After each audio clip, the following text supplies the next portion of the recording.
அப்போது அந்த நடிப்பு பயிற்சி கல்லூரியிலே தமிழ், தெலுங்கு, கன்னடம், மலையாளம் ஆகிய 4 மொழிகளிலே பாடங்கள் நடத்தப்பட்டன.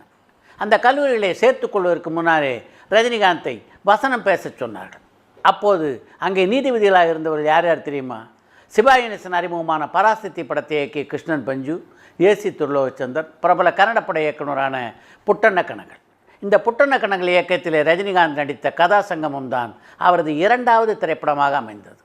அந்த படம் வெளியாகி சில ஆண்டுகள் கழித்து பின்னர் மகேந்திரன் அதே கதையின் ஒரு பகுதியைத்தான் கை கொடுக்கும் கை என்ற பெயரிலே ரஜினிகாந்தையும் ரேவதியும் வைத்து படமாக்கினார். இந்த நடிப்பு பயிற்சி கல்லூரியில் ரஜினிகாந்த் படித்த போது இந்த வகுப்பு நேரம் தவிர மற்ற நேரங்களில் அவரை அங்கே அருகே இருந்த டிரைவன் உட்டன்ஸ் ஹோட்டலிலே தவறாமல் பார்க்கலாம்.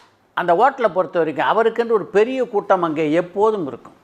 ஒரு நாளில் ஒரு 10 மணி நேரத்தை அங்கே தான் செலவிடுவார் ரஜினிகாந்த். இந்த நடிப்பு பயிற்சி கல்லூரியிலே படிக்கும்போது தான் இயக்குனர் சிகரம் பாலச்சந்தரை சந்திக்கக்கூடிய வாய்ப்பு ரஜினிகாந்துக்கு கிடைத்தது.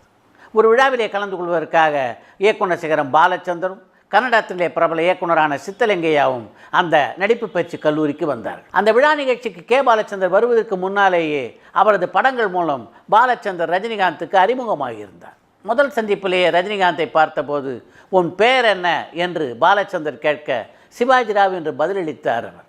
அதுக்கப்புறம் தமிழ் தெரியுமா என்று கேட்க கொஞ்சம் கொஞ்சம் பேசுவேன் என்று பதில் பிறந்தது அவரிடமிருந்து. அதற்கு பின்னாலே எல்லா மாணவர்களிடம் பேசிவிட்டு பாலச்சந்தர் அந்த நடிப்பு பயிற்சி கல்லூரியை விட்டு கிளம்பி விட்டார். அந்த நடிப்பு பயிற்சி கல்லூரியிலே பல மாணவர்களை பாலச்சந்தர் பார்த்தார் என்றாலும் ரஜினிகாந்துடைய பிம்பம் அவருடைய மனதிலே அவ்வளவு அழுத்தமாக பதிந்தது என்றால் அதற்கு முக்கியமான காரணம் அப்போது அந்த நடிப்பு பயிற்சி கல்லூரியிலே ஆசிரியராக பணிபுரிந்து கொண்டிருந்த கோபாலி.